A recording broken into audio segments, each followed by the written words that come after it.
Eklavya IAS academy के इस video lecture में आप सभी का फिर से स्वागत है। मैं आपका आशीष कुमेटी आज एक नए विषय के साथ में और नए टॉपिक के साथ में फिर से कक्षाएं प्रारंभ कर रहे हैं।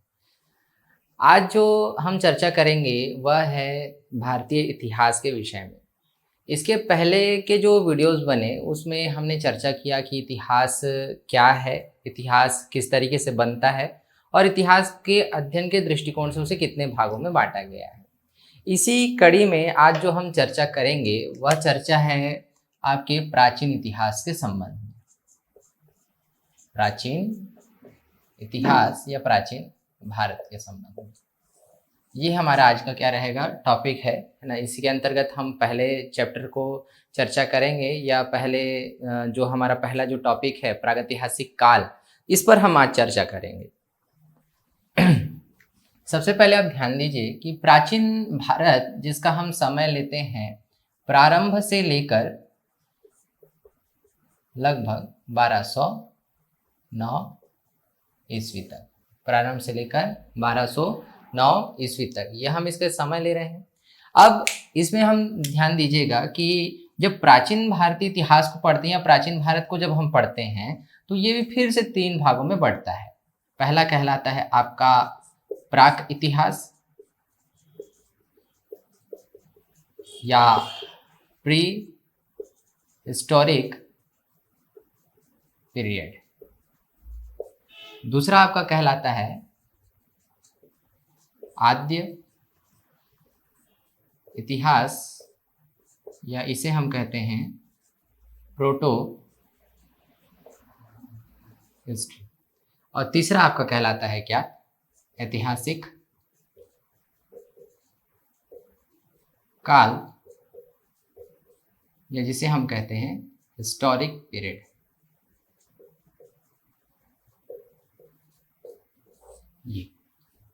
ये 3 कालखंड में हमारा प्राचीन भारत बढ़ता है।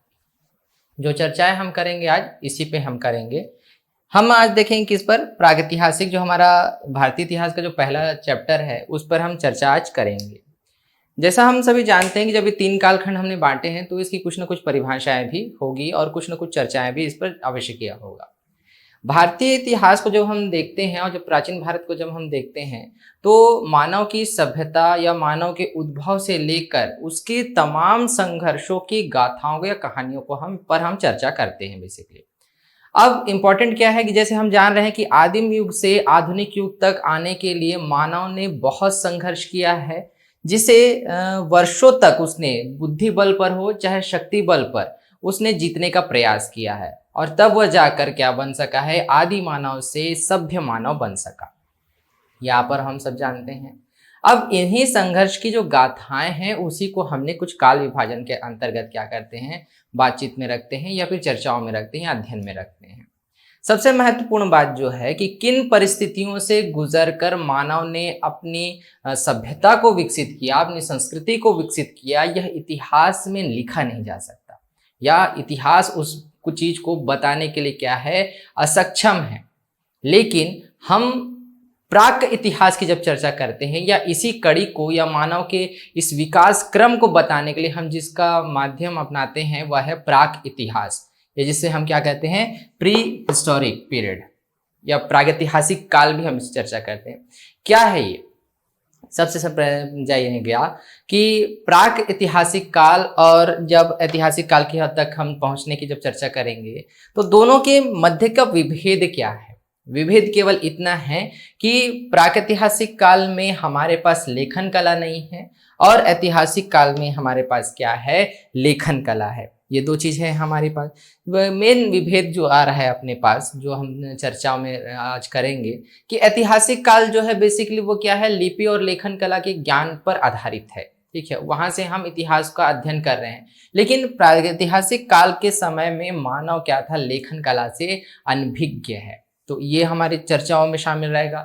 मैंने पिछले वीडियो में आप लोगों से जब चर्चा की थी कि इतिहास कैसे है या उसको कैसे जाने, तो उसमें मैंने एक चीज को स्किप किया था, वो था आपका साक्ष्य, है ना। कि इतिहास पढ़ने के लिए सबसे ज्यादा इतिहास के जो स्रोत हम जिसको कहते हैं उसको मैंने स्किप किया था। इसलिए स्किप किया कि ताकि वो सारी चीजें आपको मैं यहाँ पर अच्छे से बता सकूं।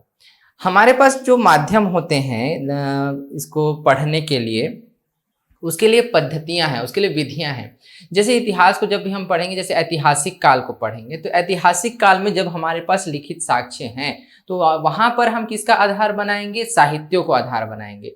उन समय के साहित्यों और उस समय के लेखकों और इतिहासकारों ने जो चर्चाएं की हैं हम उसका अध्ययन करते हैं। लेकिन प्राक ऐतिहासिक काल के लिए जब हम अध्ययन की पद्धति को देखेंगे तो वो अध्ययन की पद्धति क्या होगी? केवल पुरातात्विक होगी। पुरातात्विक पद्धति के आधार पर हम क्या करेंगे? इसका अध्ययन करेंगे, यानी आर्कियोलॉजिकल सिस्टम या आर्कियोलॉजिकल मेथड जिसको हम बोलते हैं उस पर हम अध्ययन करेंगे। जब हम इसका अध्ययन करेंगे तो पुरातात्विक साक्ष्यों के आधार पर मानव की संस्कृति की रूपरेखा तैयार की जाती है। ध्यान समझिएगा, जब मैंने ऐतिहासिक पद्धति को बताया या ऐतिहासिक काल की पद्धति के विषय में चर्चा करूंगा तो उस समय क्या होगा? उस समय के तमाम तत्कालीन लेखकों और इतिहासकारों के द्वारा वर्णित तथ्यों की जानकारी हम प्राप्त करेंगे उसी के माध्यम से, और उसमें हम राजा, तिथि और आदि के उस समय के तत्कालीन परिवेश पर चर्चा करेंगे। परंतु जब हम बात करेंगे पुरातात्विक पद्धति की, तो पुरातात्विक पद्धति में हम मानव की संस्कृति पर चर्चा करेंगे या मानव की संस्कृति की रूपरेखा तैयार करेंगे। ये बहुत ज़्यादा इंपॉर्टेंट है। इस रूपरेखा को तैयार करने की भी क्या है? 2 विधियां हैं जो इसी के अंतर्गत शामिल होती हैं। पुरातात्विक पद्धति में जब हम इस पे अध्ययन करेंगे या इस पर जब चर्चा करेंगे तो इसकी हमको 2 तरीके से क्रियाकलापों को देखना जरूरी होता है और 2 तरीके से तैयार किया जाता है। पहला, एक काल मापक तैयार करना, काल मापक तैयार करना, और दूसरा संस्कृति की रूपरेखा बनाना। संस्कृति की रूपरेखा बनाना या सांस्कृतिक सूचक का निर्माण करना, इसको हम दूसरे टर्म में भी ले सकते हैं, संस्कृति का या सांस्कृतिक सूचक का निर्माण करना। ये दोनों तथ्य हम यहाँ पे ले सकते हैं, ये एक एग्जैक्ट वर्ड बन भी सकता है आपका। तो हम क्या देख रहे हैं कि प्रागैतिहासिक काल जो है उसको अध्ययन करने के लिए हम किसका प्रयोग करेंगे? पुरातात्विक पद्धति का अध्ययन करेंगे। मानव की संस्कृति की रूपरेखा उसमें हम तैयार करते हैं। उसको तैयार करने के लिए 2 पद्धतियां हैं, 2 विधि या 2 स्टेप होते हैं, जिसमें सबसे पहला स्टेप क्या कि पहले चरण में हम क्या करेंगे? एक काल मापक तैयार करेंगे और दूसरे चरण में हम क्या करेंगे? संस्कृति की रूपरेखा या सांस्कृतिक सूचक का निर्माण करेंगे।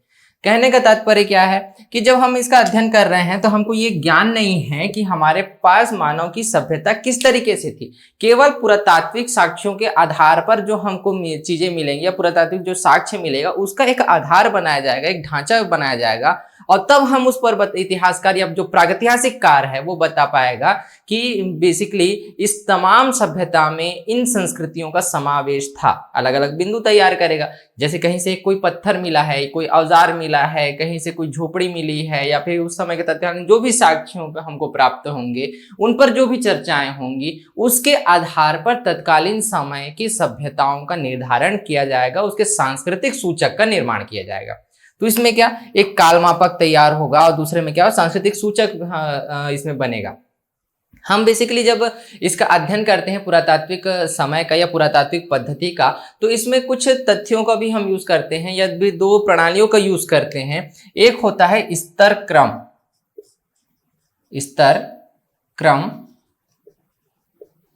विज्ञान। पहला क्या होता है? स्तर क्रम विज्ञान हम इसको कहते हैं, या स्ट्रेटिग्राफी ऐसा इसको हम कहते हैं बेसिकली। तो स्तर क्रम विज्ञान क्या होता है? ये बेसिकली जो होता है स्तर निक्षेप जिसको बोलते हैं, निक्षेपण जो किया जाता है। जब हमारे पास कोई सभ्यता मिली है तो सभ्यता पर हम क्या करते हैं? स्तर बाय स्तर की चर्चा करते हैं। खुदाई हो रही है तो खुदाई कैसे होगी? ऊपर से नीचे की ओर खुदाई हो रही है, ये निक्षेपण करना मतलब उस जगह से हटाना सारी चीजों को, है ना। कोई अगर सभ्यता मिली है, कोई जो हमको, जैसे मान लीजिए सिंधु घाटी की सभ्यता के बारे में हम अगर चर्चा करें या हड़प्पा सभ्यता को हम इस टॉपिक पे ले, तो हड़प्पा सभ्यता जब मिली या हड़प्पा का जो नगर मिला तो उसको खुदाई कैसे की गई होगी? स्तर बाय स्तर की गई होगी, या पहला स्तर, दूसरा स्तर, तीसरा स्तर, चौथा स्तर। तो इस तरीके से क्या माना जाता है, ये इस तरीके से स्तर दर स्तर क्रम जो विज्ञान है ये निक्षेपण का कार्य है, निक्षेप कर रहा है स्तर का।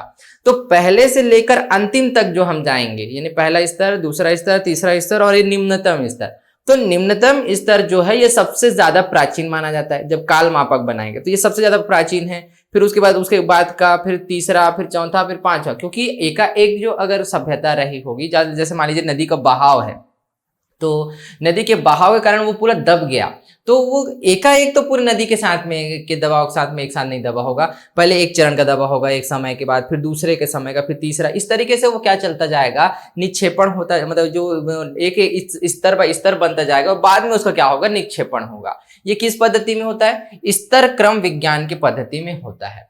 दूसरा इसी में हम एक और देखते हैं, इसको हम कहते हैं उपकरण पद्धति, उपकरण पद्धति, या जिसे हम टूल्स सिस्टम भी कहते हैं बेसिकली। अब इसमें हम क्या देखेंगे कि इसको हम आगे थोड़ा सा और विस्तृत चर्चा भी करेंगे कि अब जब प्रागैतिहासिक काल है, तो प्रागैतिहासिक काल में हमारे पास केवल एक साक्ष्य के रूप में क्या है, पाषाण है। और पाषाण कैसे हैं, वर्टिकाश्म है। वर्टिकाश्म किसको बोलते हैं, पेबल्स या पेबुल्स भी जिसको हम बोलते हैं, ऐसे पत्थर जो नदियों के बहाव के कारण, रगड़ाव के कारण चिकने होकर क्या हो जाते हैं, जो बिखरे रहते हैं। पेबल्स आप नेट पे सर्च भी करेंगे आपको आराम से मिल जाएगा, मैक्सिमम लोग पेबल्स समझते हैं, वर्टिकाश्म समझते हैं। वर्टिकाश्म से जो उपकरण जो तैयार हो रहे थे, उन उपकरणों का जो प्रयोग किसने किया है, मानव ने किया है, और मानव ही वो उपकरण बना रहा था। यही हमारे लिए क्या बनेंगे, यहाँ पर आधार बनेंगे। यहाँ पर क्या बनेंगे, आधार बनेंगे। इसी के माध्यम से मानव ने जिस तरीके की उपकरण तैयार किए, उसमें एक आता है कोर, है ना, एक आता है कोर, हम उसको चर्चा अलग से करते चलेंगे। कोर जिसको हम लोग कोर भी कहते हैं या शल, और दूसरा होता है शल्क जिसको हम लोग फ्लैग कहते हैं। ठीक, इनका निर्माण हो रहा है और इन्हीं के माध्यम से भी अलग अलग उपकरणों का भी क्या होता रहा, हम कहते सकते हैं कि निर्माण होता रहा, और यही किसका आधार बनेगा, इस प्रागैतिहासिक का आधार बनेगा। ठीक, अब प्रागैतिहासिक काल क्या है या प्रागैतिहास क्या है, चूंकि हम ये जान रहे हैं कि कॉम्पिटिटिव एग्जाम्स के पॉइंट ऑफ व्यू से प्राचीन इतिहास भी बहुत ज़्यादा इंपॉर्टेंट है। और जैसे कि प्री में पहले इसका बहुत रोल था, प्री से बहुत क्वेश्चंस आते थे, लेकिन अब इसके साथ साथ जो है पहले मेंस में जो है प्रागैतिहासिक काल का या प्राक इतिहास का टॉपिक शामिल नहीं था, लेकिन अब वर्तमान में जो है, जो पिछले साल जो नया सिलेबस चेंज हुआ, उसके बाद से प्रागैतिहासिक काल भी क्या है कि इंपॉर्टेंट चैप्टर है, इसलिए हम इसको बहुत डिटेल से देखेंगे। प्रागैतिहासिक काल की परिभाषा क्या होगी, अगर मान लीजिए आपको प्रश्न पूछता है मेंस में कि प्रागैतिहासिक काल की परिभाषा लिखिए या प्रागैतिहासिक काल किसे कहते हैं, तो लिखना क्या है आपको, एक सिंपल सी और सरल सी परिभाषा यहाँ पे मैं आपको जो बता रहा हूँ उसको ध्यान में रखिए और नोट डाउन भी कर सकते हैं। प्रागैतिहासिक काल इतिहास का वह कालक्रम है जहां पर हमारे पास कोई भी लिखित साक्ष्य उपलब्ध नहीं है, या दूसरी तरह से और इसको अगर सुधारना चाहें तो आप लिख सकते हैं कि इतिहास का वह कालक्रम या वह कालखंड जिसमें हमारे पास कोई भी लिखित साक्ष्य उपलब्ध नहीं है, प्रागैतिहासिक काल कहलाता है। क्योंकि इस काल का मनुष्य जो है, या क्योंकि इस काल का जो मनुष्य है वह लेखन कला से अनभिज्ञ था या लिपि तैयार नहीं कर पाया था। तो ये क्या है आपका, इस ऐसा काल जहां पर हमारे पास क्या है, लिखित साक्ष्य उपलब्ध नहीं है। और उसके बाद का भी जो हम काल है इसको चर्चा कर लेते हैं, फिर आखिरी में हम उसको अलग अलग चैप्टर वाइज इसको देखते ही हैं, लेकिन यहाँ पे हम इसको एक बार चर्चा कर लेते हैं। अब इसके बाद क्या कि आद्य इतिहास, प्रागैतिहासिक काल के बाद आद्य इतिहास, जब हम लेखन कला की बात कर रहे हैं तो आद्य इतिहास की परिभाषा क्या होगी कि प्रागैतिहासिक काल या प्राक इतिहास एवं ऐतिहासिक काल के मध्य के संक्रमण के काल को आद्य इतिहास कहा जाता है। प्रागैतिहास एवं ऐतिहासिक काल के मध्य के संक्रमण के काल को आद्य इतिहास कहा जाता है या प्रोटो हिस्ट्री कहा जाता है, क्योंकि इस काल के मानव ने अपनी अभिव्यक्तियों को प्रस्तुत करने के लिए लिपियों का प्रमाण या लिपियों का प्रयोग प्रारंभ कर दिया था, परंतु यह लिपियां पढ़ी नहीं जा सकी या पढ़ने योग्य अभी भी नहीं है, इसलिए हम इसमें किस में रखते हैं, आद्य इतिहास में रखते हैं या प्रोटो हिस्ट्री में रखते हैं। और बेसिकली इसका जो समय है लगभग 3000 वर्ष की ईसा पूर्व से बाद का हम जो चरण देखते हैं वो है। ठीक, जिसमें हम हड़प्पा की सभ्यता या सिंधु घाटी की सभ्यता का अध्ययन करते हैं। ये किसका समय है? आद्य इतिहास का समय है, जिसमें मनुष्य ने अपनी सभ्यता को या जितना विकसित किया जितना विकसित किया, ऐसा प्रमाण हमको और कहीं नहीं मिलता है, क्योंकि इस समय उसने लिपि भी बना ली है, वह लिखना जान रहा है, लेकिन उसको हम नहीं पढ़ पा रहे हैं। ये हमारे लिए पास क्या है? एक बहुत बड़ा लैक है ना, जिसमें इतिहास में इस समय की सभ्यता में और जो रहस्य छुपे हैं वह क्या नहीं कर पाए, हम पूरी तरीके से इंगित नहीं कर पाए। ऐतिहासिक काल, इतिहास का वह कालक्रम या इतिहास का वह कालखंड जहां पर हमारे पास लिखित साक्ष्य उपलब्ध हैं, वह क्या कहलाता है? ऐतिहासिक काल कहलाता है। ठीक, तो यह हमारी क्या चर्चा इनके विषय में परिभाषा की, जो ये कालखंड प्राचीन भारत के अंतर्गत बट रहा है। अब हम जब इस पर आगे चर्चा करेंगे तो अब हम बढ़ते हैं प्रागैतिहासिक काल के जो अलग अलग चरण है, जो पद्धतियां हैं, बेसिकली जो उसके स्तर क्रम और उपकरण पद्धति की बात करें तो अब उपकरण कौन कौन से हैं और उसके बाद किस तरीके से प्रागैतिहासिक काल को बांटा गया है बेसिकली। तो यहाँ से आप ध्यान दीजिएगा, क्योंकि बेसिकली इतिहास प्राचीन भारत के कुछ जो चैप्टर्स है बहुत ज्यादा क्या होते हैं? बोरिंग होते हैं, इंटरेस्टिंग नहीं होते हैं, लेकिन ये अध्ययन के दृष्टिकोण से या फिर कहना चाहिए हमारे एग्जाम के दृष्टिकोण से बहुत ज्यादा क्या है? जरूरी है इसका अध्ययन करना। तो चाहे आप जो भी किताब अध्ययन करें या जो भी किताब आप पढ़ें, तो उन किताबों से आप ध्यान रखिएगा कि जो पैराग्राफिकल मैटर होंगे उस पैराग्राफिकल मैटर को पॉइंट्स में बनाना प्रयास कीजिएगा, पॉइंट्स में बताइएगा, क्योंकि यहाँ भी मैं अभी जो आपको जो बताता चलूंगा, जो एक्सप्लेनेशन दूंगा वो पॉइंट्स के बेस पे दूंगा, जो आपको 2-3 चीजों में हेल्प करेगा। एक इजी आपको क्या होगा? याद होगा, और दूसरा क्या होगा? आप उसको मेंस में लिख सकते हैं अच्छे से। ठीक है, ताकि आप उसको चाहे पैराग्राफिकल टाइप से लिखें या फिर उसको पॉइंट वाइज लिखें, तो ये दोनों तरीके से आपको क्या करेगा? हेल्प करेगा इजी वे में याद रखने के लिए, क्योंकि बहुत सारी चीजें आती है तो फिर वो आपको याद इजिली नहीं हो सकता। तो आप एक परिभाषा यहाँ पे से बन गया आपका क्या कि प्रागैतिहासिक काल किसे कहते हैं? तो इतिहास का वह कालक्रम या वह कालखंड जिसमें हमारे पास कोई भी लिखित साक्ष्य उपलब्ध नहीं है, प्रागैतिहासिक काल कहलाता है। ठीक, तो अब इसके बाद हम आगे बढ़ते हैं और चर्चा करेंगे किस पर? प्रागैतिहासिक काल पर। अब जब हम प्रागैतिहासिक काल पर चर्चा करेंगे तो उसके जो पद्धतियां हैं पढ़ने की, उस पर चर्चा करते हुए हम आगे बढ़ते हैं। स्तर क्रम विज्ञान में मैंने बताया कि स्तर का निक्षेप होना या निक्षेपण, ये जिसमें स्तर को हम क्या करते हैं? हटाते हुए अध्ययन करते हैं। दूसरा है हमारा क्या? उपकरण प्रारूप या टूल सिस्टम, जिसको हम लोग कहते हैं। इस पर हम क्या करते हैं? चर्चा करते हैं, देखते हैं।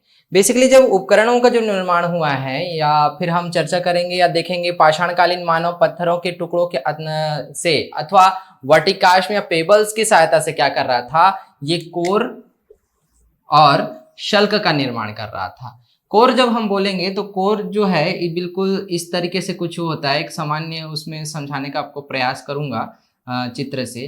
तो इस तरीके का जो औजार बन रहा है, तो ये कोर है, जो ऊपर से क्या है? नुकीला है आपका, और ये आपका कोर, ये आपका कोर हो गया। दूसरा ऐसे हम शल्क की अगर बात करें तो शल्क का जो एक हिस्सा है वो बिल्कुल इस तरीके से दिखता है। ये आपका ये क्या हो गया? ये शल्क, ये आपका ऐसा रूप है। जैसे मैं मान लीजिए मेरी हथेली है, तो ये हथेली का ये एरिया है, ये वाला है ना, बिल्कुल इस हथेली को ध्यान से देखते रहिए। ये वाला जो एरिया है ये आपका क्या आ रहा है? ये सामने का है इस तरीके का, ये आपका शल्क है। तो ये कैसे निकला? जब वर्टिकाश में मान लीजिए गोल पत्थर है ना, चिकना पत्थर है, तो उस गोल पत्थर को क्या किया? चोट की जाएगी, तो यहां से क्या उसका छिलका निकलेगा इस वर्टिकाश इसमें से या पेबल्स से।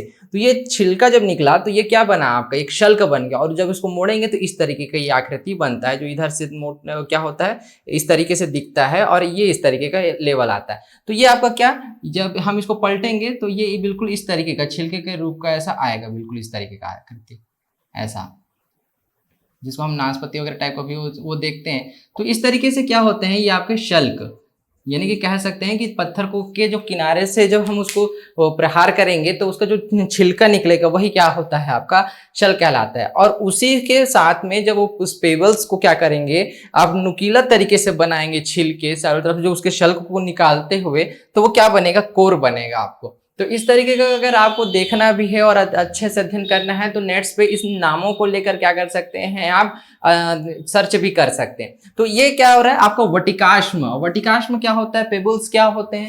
पेबल वह चीज है जो नदियों में जो पत्थर है, जो किनारे पे आप देखे होंगे जिस तरीके के पत्थर क्या होते हैं अलग अलग चिकनाई के, मतलब टकरा कर घिस कर क्या होता है चिकने टाइप के हो जाते हैं, वो क्या नदियों किनारे वगैरह पे या नदी क्षेत्रों के आसपास में घाट जितने भी तट हैं और घाटी क्षेत्र हैं वहां पे आपको ये पेबल्स क्या होते हैं आसानी से मिलते हैं। तो उसी के सहायता से कोर और शल्क बनाया जाता था और बाद में इन्हीं के माध्यम से अलग अलग उपकरणों का भी क्या होने लगा, आविर्भाव होने लगा, अलग अलग उपकरण और बनाए जाने लगे। बेसिकली जब हम इन औजारों के पर चर्चा करेंगे तो यह औजार देखा जाए तो कहीं ना कहीं सिमिलैरिटी रखते थे। थोड़े से इनके बनाने की विधियों में क्या आता था, परिवर्तन आता था। पहले अगर बहुत ही बेडोल और बहुत ही बड़े औजार अगर बनाए जा रहे थे तो बाद में हम ये देखेंगे कि यह औजार क्या हो जा रहे हैं, बहुत ही परिष्कृत हो जा रहे हैं, सुंदर हो जा रहे हैं, पॉलिशदार औजार बनाए जा रहे हैं। तो ये इस तरीके का जो चरण है, लगभग उपकरणों में जो समानताएं वो हम पूरा पाषाण काल से लेकर नवपाषाण काल तक के समय पर हम कंटिन्यूअसली देखते हुए चलेंगे कि दोनों में समानता किस तरीके से। और देखा जाए तो विश्व के जितने भी वो हैं सभ्यताएं या कहना चाहिए कि भाग हैं जहां पर हमको पूरा पाषाण काल से लेकर नवपाषाण काल तक के जितने औजार मिले उनमें क्या मिलती है, समानताएं मिलती हैं। ये एक तरीके का चीज था। और उसके बाद हम ये देखते हैं कि जब ये कोर और शल्क जो तैयार करने की जो विधियां है, बेसिकली यह एक दो बार पूछा भी गया था यूपीएससी में, तो इसकी जो विधियां हैं वो कौन कौन सी है। तो जब विधि पे मैं चर्चा करूंगा तो इसमें पहली एक विधि कहलाती है क्लेक्टोनी। क्लेक्टोनी समझिएगा, नाम से ही यह प्रचलित हो रहा है, कोर एवं शल्क बनाने की विधि। कोर एवं शल्क बनाने की जो विधि है तो क्या है, पहला एक कहलाता है क्लेक्टोनी। क्लेक्टोनी इंग्लिश में भी एज इट इज ही रहेगा। इतिहास पढ़ने में ध्यान रखिएगा, कई बार ये होता है कि हिंदी और इंग्लिश बैकग्राउंड के जितने भी विद्यार्थी हैं उनको कठिनाइयां होती है टर्मिनोलॉजी के लिए, लेकिन ध्यान रखिएगा कि इतिहास में ऐसा नहीं है। इतिहास में मैक्सिमम जो चीज़ें हैं, टर्मिनोलॉजी जो है वो एज इट इज़ ही लिखी जाती है, वो आपको रॉन्ग नहीं होगा। कुछ कुछ चीज़ों के लिए उसका स्पेसिफिक इंग्लिश टर्म होता है, बाकी चीज़ों के लिए मैं कोशिश करूंगा कि वो भी आपके सामने सरलता से कन्वर्जेशन में आता रहे। तो क्लेक्टोनी, तो क्लेक्टोनी क्या होता है ध्यान समझिएगा कि क्लेक्टोनी में क्या करते हैं, जैसे कोई वटिकाश्म है या पत्थर है तो इसको क्या किया जा रहा है कि जैसे हम इसको क्या कोर बनाएंगे, तो ये जो कोर एक बार बनाने की जो प्रक्रिया में आएगा, ये कोर बनाया जाएगा तो साइड से ये क्या निकलेगा आपका, ये शल्क निकलेगा, ये शल्क निकला। तो अब इस शल्क को निकालने के बाद ये अगर मान लीजिए यहाँ से क्या बन गया, एक शल्क निकलकर बन गया, एक शल्क अलग से ये क्रिएट हो गया। अब ये क्या बन गया, एक शल्क तैयार हो गया। अब इस शल्क से दूसरे शल्क बनाने की जो प्रक्रिया है, इस शल्क से दूसरा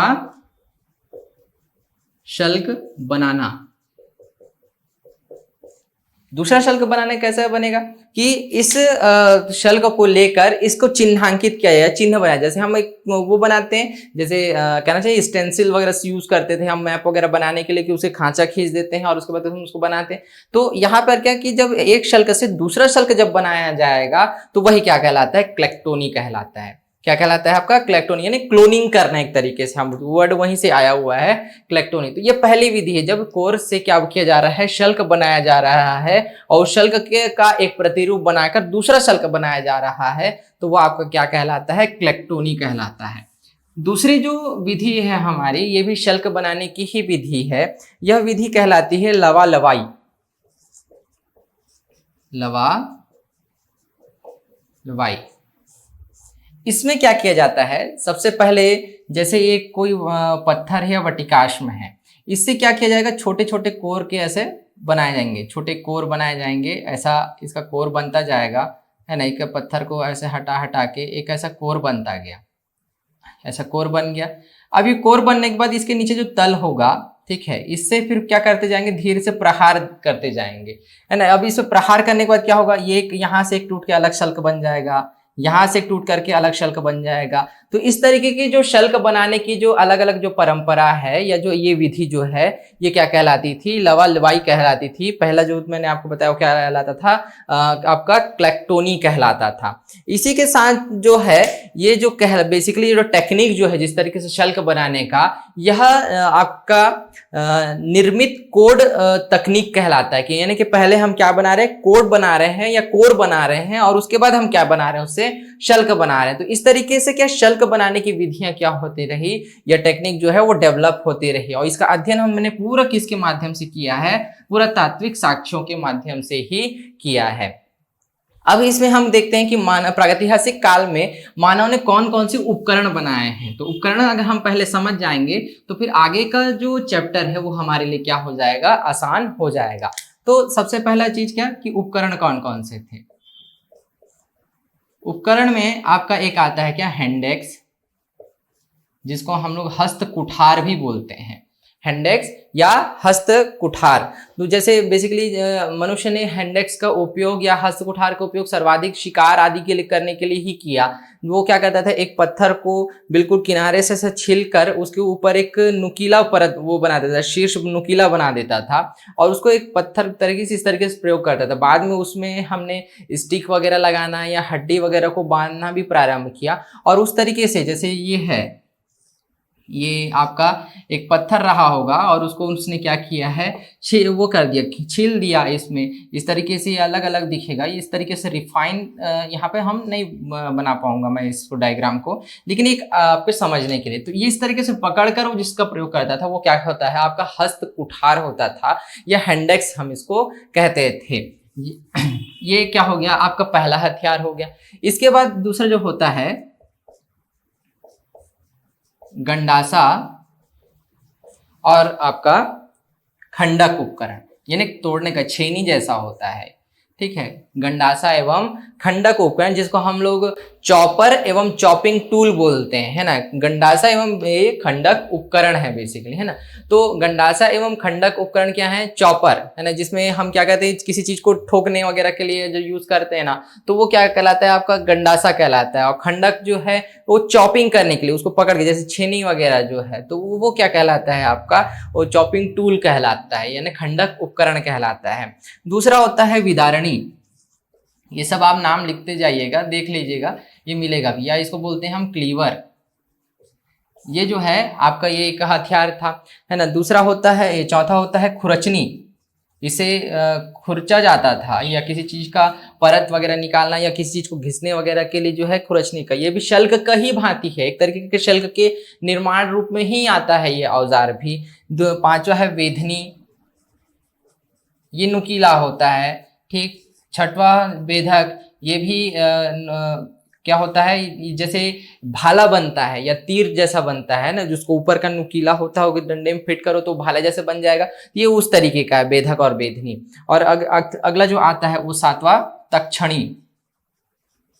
तक्षणी जैसे आपने देखा होगा कि जंगल बुक तो देखी होगी बेसिकली आपने, तो उसमें जो मोंगली जिस तरीके का यूज करता है, जो टूल्स यूज करता है, जो उसका हथियार रहता है छोटा सा, तो उस तरीके का जब पत्थर का बनता था वो क्या कहलाता है, तक्षणी कहलाता है, या जिसको हम लोग ब्यूरिन कहते हैं, ठीक। तो इस तरीके के औजार क्या हुए हैं, इसको भी इंग्लिश नाम ध्यान में रख ले। इसको स्क्रैपर्स बोलते हैं, बेदनी को पॉइंट बोलते हैं, और इसको बोरर बोलते हैं। तो लिख भी देता हूं आपके लिए, स्क्रैपर, बेधनी, पॉइंट नुकीला होता है, ठीक, और ये होता है बोरेर, ठीक। तो इस तरीके के जो है टूल्स जो है क्या हो रहे थे, बन रहे थे। और इन्हीं टूल्स के बेसिस पे हम लोगों ने क्या किया, इनके बनने की क्वालिटी और इनकी टेक्निक के बेस पे हमने क्या किया, पूरे काल को बांटा है हमने। अब ध्यान दीजिएगा कि इसके बाद जब हम आगे चर्चाएं जो करेंगे, है ना, उसमें अब हम देखेंगे कि मानव सभ्यता का विकास कैसे हुआ है, मानव ने किस तरीके से अपनी उन्नति की है, उसका सभ्यता का विकास का चरण क्या है। तो उसके चरण का जो विकास जो है ये यही प्रदर्शित करेंगे। इन्हीं सारी चीजों के साथ में हम उसको क्या करते चलेंगे, डिफाइन करते हुए चलेंगे। तो अभी तक हमने क्या क्या देख लिया, एक देखा आपने क्या कि प्रागैतिहासिक काल की परिभाषा क्या होती है, कि प्रागैतिहासिक काल को फिर हम अध्ययन का के माध्यम क्या है कि किस तरीके से हम उसका अध्ययन करेंगे, मतलब स्तर विज्ञान और उपकरण प्रारूप है ना, इसके माध्यम से हम उसका अध्ययन करेंगे। उसमें हमने देखा कि जो टूल्स है, जो उपकरण है वो कैसे बन रहे थे, तो हमने क्या जाना है या फिर पूछता है कि उपकरण प्रारूप क्या है, तो ध्यान रखिएगा कि पाषाणकालीन मानव ने पत्थरों के टुकड़ों अथवा वटिकाश्म से या पेबल्स से जो पत्थरों का जो औजारों का निर्माण किया या टूल्स का निर्माण किया है ना, वह क्या जैसे कोर एवं शल्क का, वही क्या कहलाता है आपका उपकरण प्रारूप कहलाता है। फिर आपको क्या बताया मैंने कि विधि क्या थी, यानी क्लेक्टोनी क्या है। तो जैसे मान लीजिए आपको प्रश्न पूछता है कि क्लेक्टोनी क्या है, तो आप ध्यान रखिएगा कि कोण या कोर से शल्क निकालकर उसके प्रतिरूप से क्या बनाना, दूसरा शल्क बनाना, ये क्लेक्टोनी है। तो फिर और दूसरा ये जो लवा लवाई जो टेक्निक है आपकी, दूसरी विधि जो है वो क्या होता है, इसमें केंद्रामुख कोर तैयार करके या शल्क तैयार करके उसके तल से फिर क्या करना, प्रहार करना और दूसरे शल्क तैयार करना है ना, मतलब और भी एक साथ शल्क तैयार करना, वो क्या कहलाता है, लवा लवाई आपका टेक्निक कहलाता है या विधि कहलाता है। तो ये सब क्या है आपके टूल्स बेस्ड थे। और ये जो उपकरण है, हैंडेक्स, गंडासा एवं खंडक, विदारणी, खुरचनी, वेधनी, वेधक और दक्षिणी, ये क्या है इस काल के टूल्स हैं। ठीक, आगे हम अब देखते हैं क्या कि प्रागैतिहासिक काल में मानव सभ्यता का विकास कैसे हुआ और फिर इसको कितने कितने भागों में बांटा गया है, ये हम इसको आगे अब देखते हैं। अब जो प्रागैतिहासिक काल में अगला जो हम देखेंगे वो क्या है, मानव का जो उद्भव है, उसकी जो उत्पत्ति है वो कैसे हुई, इस पर हम चर्चा करेंगे।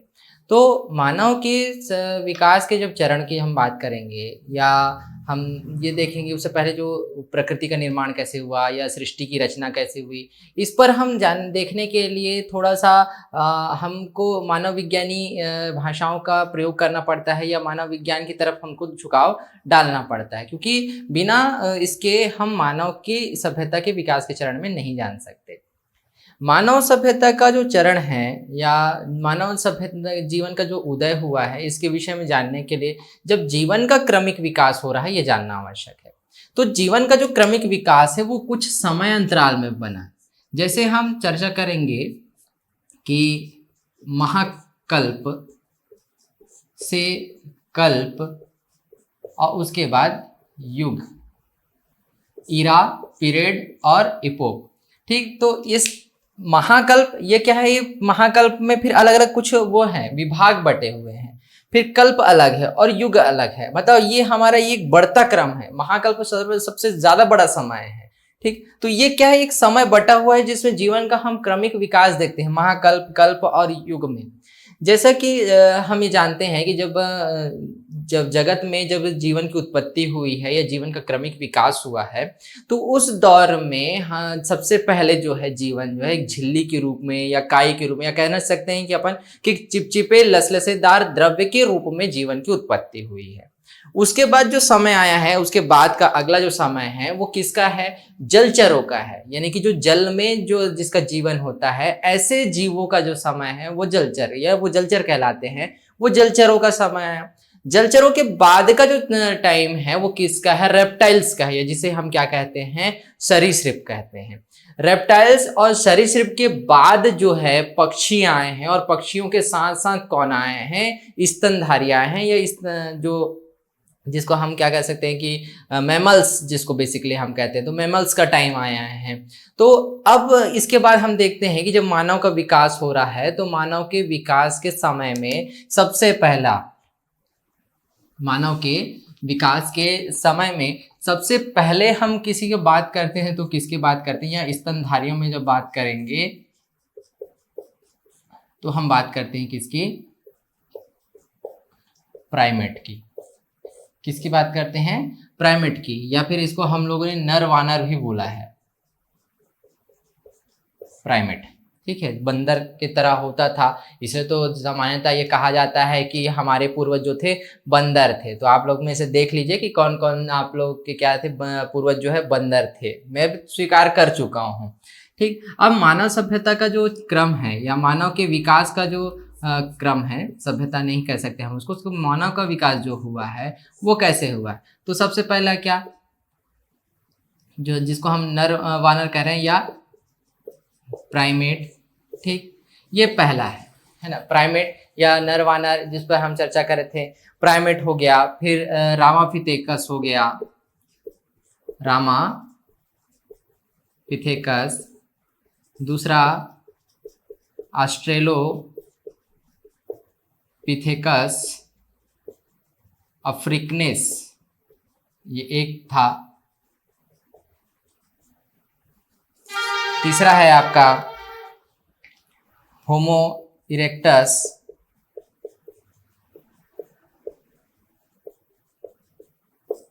ये चौथा होगा, सॉरी, और ये पांचवा होता है आपका होमो सेपियंस। ठीक, तो इस काल में हम अलग अलग मानव की और भी उसकी संरचना के बारे में थोड़ा सा चर्चा बीच बीच में मैं करूंगा। तो ये क्या बेसिकली बेसिक क्या माना जाता है, एक क्रम माना जाता है। इसी में एक निएंडरथाल मानव, होमो इरेक्टस और होमो सेपियंस के बीच का भी एक जो समय है वो निएंडरथाल मानव का भी ये है। तो है प्राइमेट है, रामापिथेकस है, ऑस्ट्रेलोपिथेकस अफ्रिकनेस है, जो बेसिकली हमको कहाँ पे अफ्रीका में जिस तरीके की जो प्रजातियां जो मिली। तो फिर होमो इरेक्टस है और होमो सेपियंस है। यह बेसिकली माना गया है कि मानव का विकास जो है या मानव के जो उद्भव की जो चर्चा है वो 10 लाख वर्ष पूर्व, 10 लाख वर्ष पूर्व हुई, जिसमें हम क्या देखते हैं कि इसे क्या कहा था, होमोनिड कहा गया था, या इसे हम दूसरे भाषा में क्या कहते हैं, मानव सम प्राणी, मानव सम प्राणी, यानी मानव के जैसा दिखने वाला क्या जीव जो था या वो प्राणी जो था वो होमोनिड था। और लगभग 50,000 वर्ष पूर्व जो है हम किसकी चर्चा करते हैं, होमोसेपियंस की चर्चा करते हैं। किसकी चर्चा करते हैं, होमोसेपियंस की। होमोसेपियंस का जो उदय है लगभग हम देखते हैं कि उच्च पूरा पाषाण काल का जो अंतिम जो समय है, जो 50,000 ईसा पूर्व का जो समय है, वहां पर इसका क्या हो रहा है, उद्भव एवं विकास हो रहा है। यह होमोसेपियंस जो है ये बुद्धिजीवी मानव या हम कह सकते हैं ज्ञानी मानव ये कहला रही है, जिसे हम आधुनिक मानव की संज्ञा भी देते हैं। किसकी संज्ञा देते हैं, आधुनिक मानव की।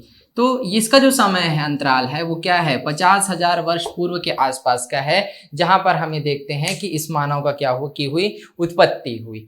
हम यह जानते हैं कि जो भारत में भी लगभग इसी समय अंतराल में भी क्या हम देखते हैं, मानव के विकास के चरण को देखते हैं, जिसका नरकंकाल वगैरह है, बेसिकली उस टाइम पीरियड का हमको एक जो मिलता है, जैसे उत्तर प्रदेश का लेखनिया वगैरह है, तो बेसिकली उसको माना गया है कि वो मध्य पाषाण कालीन समय का मानव है। लेकिन कई लोगों ने ये चर्चाएं की कि ये समय जो है, मतलब ये जो है पूरा पाषाण काल का ही क्या है, मानव है। ये चर्चाएं उसमें शामिल हुआ जब ये सब हमको मिलने लगा यहाँ पर भारत में। तो अब यह हम देखते हैं कि जो मानव सभ्यता का जो विकास यहाँ होने लगा है, तो इसके साथ साथ में ही फिर सभ्यताओं का विकास होने लगा। एक साथ ध्यान दीजिएगा इस एक बात पर कि जितने भी सभ्यताओं का निर्माण हुआ है वो किन के किनारे हुआ है, नदियों के किनारे हुआ है। जितने भी नदियों की जो घाटी मिलती है, उन्हीं घाटियों से लगे हुए ही हमको तमाम सभ्यताओं का विकास भी देखने को मिलता है। चाहे वह विश्व की सबसे प्राचीनतम सभ्यताओं में हम मिस्र की सभ्यता या सुमेर की सभ्यता की बात करें, या फिर हम बात करें कि हमारी सिंधु घाटी सभ्यता की बात करें या चीनी सभ्यता की बात करें, तो ये तमाम जितनी भी सभ्यता हमको प्राप्त हुई हैं वो सब किसके किनारे हुई हैं, नदियों के किनारे ही प्राप्त हुई। और इन नदियों के किनारों की घाटी के किनारे किनारे ही मानव ने क्या किया है, अपनी गतिशीलताओं को, अपनी गतिविधियों को बढ़ाया है। तभी हमको उसके क्या मिलते हैं, प्रमाण मिलते हैं। और जितने भी हम प्रागैतिहासिक काल के जितने भी साक्ष्य हम देखेंगे वो नदियों के घाटियों के किनारे ही क्या हुए हैं, विकसित हुए हैं। क्यों? क्योंकि जब हम मानव की चर्चा करेंगे तो इसका विकास पे जब हम बात कर रहे हैं तो मानव की मूलभूत आवश्यकताएं क्या है, रोटी, कपड़ा और एक मकान। एक सामान्य समाजवादी जो भाषा है ये, तो उसमें हम अगर बात करें टर्मिनोलॉजी में तो यही है कि रोटी, कपड़ा और मकान। लेकिन मानव को जीवन के लिए सबसे ज्यादा आवश्यक अगर कोई चीज है तो वो क्या है, जल। उसके जीवन के लिए सबसे ज्यादा आवश्यक चीज क्या है, जल है। तो इस जल के साथ साथ वो क्या करता गया, अपना विकास करता गया। तो ध्यान दीजिए कि जितने भी नदियों की जो घाटियों के किनारे किनारे किनारे किनारे ही मानव का क्या हुआ है, विकास हुआ है। उन घाटियों के किनारे चलते ही उसने औजार भी बनाए हैं, क्योंकि आसानी से वटिकाश्म प्राप्त हो रहा था तो औजार उसने बनाए। धीरे धीरे उसने फिर क्या सीखा है, शिकार करना सीखा है। फिर भोजन संग्राहक बने, और भोजन संग्राहक करने के बाद में जो है वो उसने भोजन का उत्पादन भी करना प्रारंभ किया।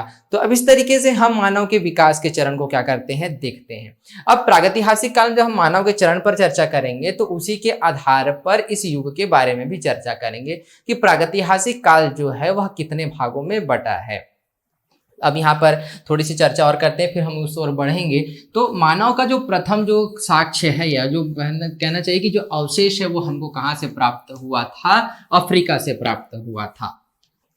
मानव का जो प्रथम अवशेष है, तो ध्यान में रखिएगा, प्रथम अवशेष ये हमको कहाँ से प्राप्त हुआ, अफ्रीका से, जिसको ये माना गया कि लगभग 10 लाख वर्ष पूर्व का क्या है, यह मानव है। और इसका ये जो नरकंकाल था बेसिकली वो कैसा था कि इसके जो पैर हैं वो छोटे थे, रीढ़ की हड्डी झुकी हुई थी, मस्तिष्क छोटा था, है ना, और इसके पंजे छोटे थे, उंगलियां कम थी। तो ये इस तरीके का क्या था, ये नरकंकाल था, इस तरीके का क्या था, ये मानव था, जिसको हमको क्या मिला, जिसका प्रथम अवशेष अफ्रीका में मिला, जिसको यह माना गया कि लगभग इसका जो समय है 10 से 14 मिलियन या लाख हम कह सकते हैं, 10 से 14 मिलियन वर्ष पूर्व का क्या है, यह मानव है। ये कहा भारत में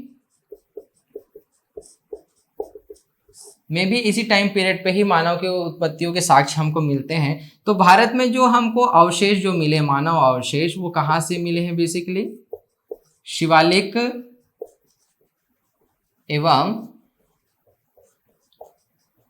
साल्ट रेंज से।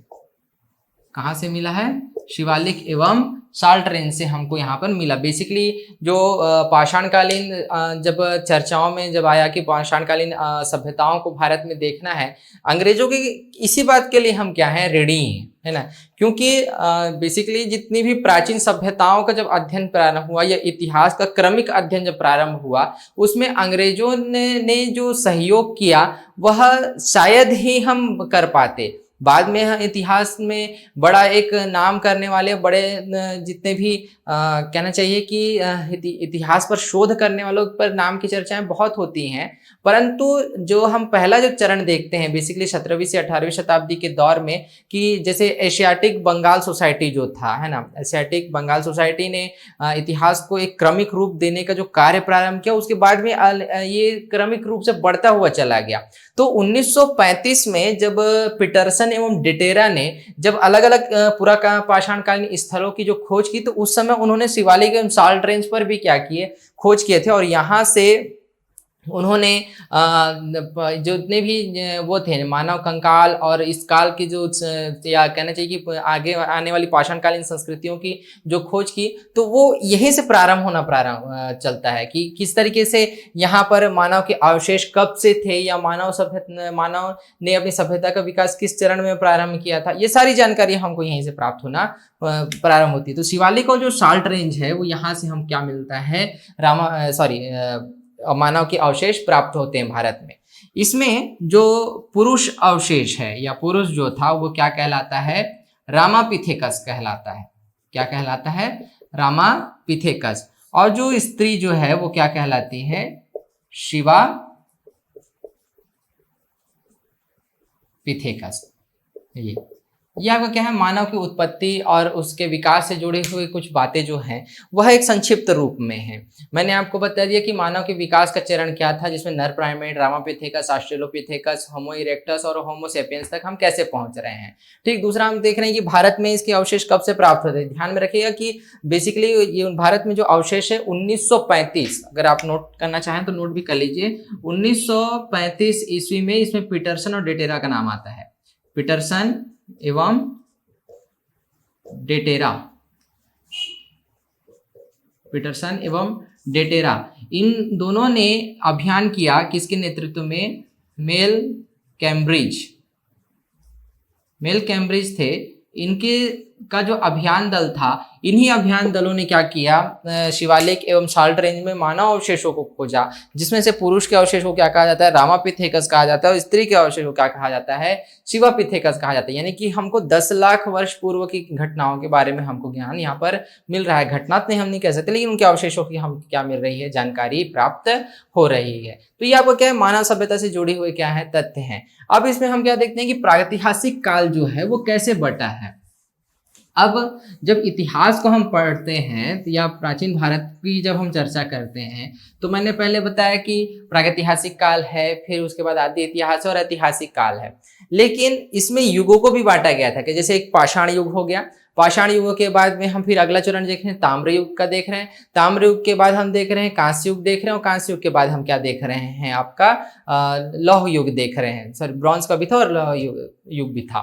ठीक, तो इस तरीके से कैसे पाषाण है ना, यानी स्टोन एज, दूसरा आपका ताम्र यानी कॉपर एज, फिर उसके बाद कांस्य यानी ब्रॉन्ज एज, और उसके बाद लौह यानी आयरन एज। तो इस ये क्रम जो है ऐतिहासिक काल तक चलता है और उसके बाद ये आगे बढ़ने लगता है। तो लेकिन यह चर्चाएं हुई कि बेसिकली इस तरीके से जो क्लासिफिकेशन हम जो कर रहे हैं वह क्या है, उपयुक्त नहीं है। इसीलिए क्या किया गया, पाषाण कालीन युग को अलग किया गया और दूसरे युग को किस में डाला गया, धातु युग में डाला गया। जब धातु युग की हम चर्चा करेंगे तो मानव ने जिस पहले धातु का प्रयोग किया है यानी कि तांबे का, तो वो पहला ताम्र युग हुआ। फिर उसके बाद जिस सभ्यता में मानव ने विकास की परिणति को वो किया यानी पराकाष्ठा को छुआ, तो वो कौन सा हुआ, कांस्य युग हुआ।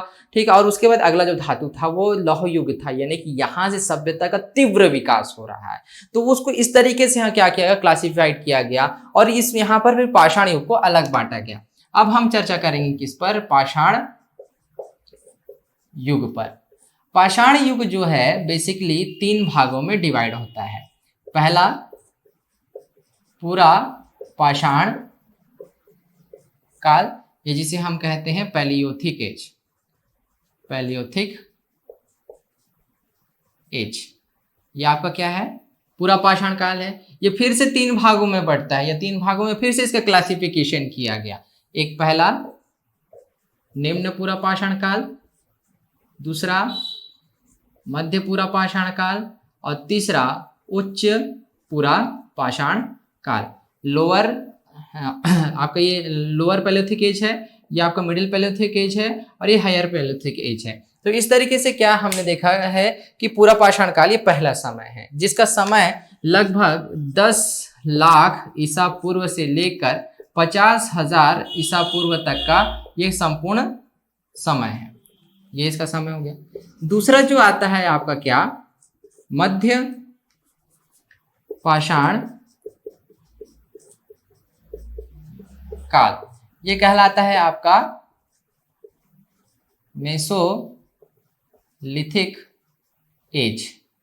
और आपका तीसरा आता है क्या, नव पाषाण काल, या इसे हम कहते हैं नियोलिथिक एज। ठीक, तो पूरा पाषाण काल, मध्य पाषाण काल और नव पाषाण काल। तो इस तरीके से क्या है, पाषाण युग को हम बांटा गया है, जिसमें 10 लाख से लेकर 50,000 ईसा पूर्व तक का समय किसका है, पूरा पाषाण काल का है। यह जो समय है मध्य पाषाण काल का 50,000 से लेकर 10,000 तक का समय ये है ईसा पूर्व का, और उसके बाद ये जो समय है 10,000 ईसा पूर्व से लेकर हम आगे तक का देखते हैं, जहाँ पे हमको ताम्रपाषाणी काल को ऐड करना है। इसीलिए मैं आगे का ये कह रहा हूँ, क्योंकि नवपाषाण काल और ताम्रपाषाण काल और लगभग सिंधु घाटी की सभ्यता का कुछ अंश यहाँ भी जुड़ा हुआ है। इसलिए इसको पूरी तरीके से मैं एक एरिया में या कहीं ये किसी कहना चाहिए कि एक समय के साथ में यहाँ पर बांटना नहीं चाहता हूँ। तो 10 लाख से लेकर 50,000 ईसा पूर्व, फिर मध्य पाषाण काल 50,000 से लेकर 10,000 ईसा पूर्व, और उसका नवपाषाण काल जो है वो 10,000 से लेकर आगे तक का जो समय है वो क्या है, नवपाषाण काल का समय है। तो इस तरीके से क्या है, पाषाण काल का क्या किया गया, डिवाइडेशन किया गया, इस तरीके से उसको विभाजित किया गया ताकि उसका एक सरलतापूर्ण अध्ययन कर सके। अब हमको ये देखना है कि मानव ने इसमें अपनी गतिशीलता कैसे प्रस्तुत की और किस तरीके से इसका विकास होता रहा। अब इसमें हम कुछ जो पॉइंट्स पे जो चर्चा करेंगे उसको पॉइंट्स को आप लोग नोट भी करते रहना, और मैं अपने जो कहना चाहिए कि जो नोट्स हैं, जो मेरे प्रिंटेड जो नोट्स है मेरा अपना बनाया हुआ, वो नोट्स को मैं क्या कर दूंगा अपने ऐप में डाल दूंगा, जो आपको वेबसाइट पे भी मिल जाएगा, दोनों जगह पे अवेलेबल रहेगा ये, उसमें डाल दूंगा फ्री ऑफ कॉस्ट। उस नोट्स को आप क्या कर सकते हैं, डाउनलोड कर सकते हैं, उस PDF को मैं उसमें अपलोड कर दूंगा, तो आपको पढ़ने में भी ईजी हो जाएगा। तो अब ये क्या है, यहाँ से हम यह देखते हैं कि सबसे पहले चर्चा करेंगे पूरा पाषाण काल पर। अब जो सबसे पहले हम देखेंगे वो क्या है आपका पूरा पाषाण काल का। जैसा कि हम जान रहे हैं कि पूरा पाषाण काल का जो समय है वो 10 लाख से लेकर 50,000 ईसा पूर्व के मध्य का है। अब इसमें कुछ इसके कैरेक्टरिस्टिक है, कुछ विशेषताएं इसकी आती जाएगी, इसको आप बिल्कुल नोटेट करके रखिएगा, क्योंकि अगर मान लीजिए कि जब हमारे पास प्रागैतिहासिक काल का जो समय है वह मेंस में शामिल हो चुका है या चैप्टर जो है शामिल हो चुका है, तब इसके आधार पर भी हम क्या करेंगे, चर्चाएं करेंगे। और अगर प्रश्न पूछता है तो वह किस तरीके से उसको आंसर फ्रेम भी करना है। बेसिकली इसका जो कहना चाहिए कि अगर ये प्रश्न पूछेगा तो या तो 30 शब्दों में पूछेगा या तो 60 शब्दों में पूछेगा, उससे ज़्यादा का ये नहीं बनता है, प्रश्न भी नहीं बनता है। तो अब इससे कुछ पॉइंट्स भी निकलते जाएंगे, उस वो आप जो आपके लिए जो भी फैक्चुअल जो एग्जाम्स होंगे है ना हिस्ट्री के बेस पे, तो उसमें जैसे प्री है तो प्री में भी अगर यहाँ से कुछ क्वेश्चंस आते हैं तो वो कैसे इजी बनेगा। तो सबसे पहले क्या कि पूरा पाषाण काल का जो समय है ना, 10 लाख ईसा पूर्व से लेकर 50,000 ईसा पूर्व तक का ये क्या है, समय है। सन 1863 ईस्वी में रॉबर्ट ब्रूस फुट ने इसकी क्या की थी, खोज की थी, या पूरा पाषाण कालीन संस्कृति के विषय में बताया था। भारत में सन 1935 में पीटरसन एवं डेटरा ने अन्य जितने भी पूरा पाषाण कालीन स्थल थे, इन स्थलों की क्या की थी, इसने खोज की थी इन्होंने इस समय। क्योंकि पूरा पाषाण काल का जो मानव है वह अपने औजारों को बनाने के लिए या उपकरणों के निर्माण के लिए क्वार्टरजाइट पत्थरों का यूज करता था। किसका, क्वार्टरजाइट पत्थरों का यूज करता था। इसलिए जो इस काल का मानव है वो क्या कहलाया, क्वार्टरजाइट मैन कहलाया, या उसे संज्ञा क्या दी गई, क्वार्टरजाइट मैन की संज्ञा दी गई थी। इस काल में हम ये जानते हैं कि बेसिकली जो मानव है वह भोजन के लिए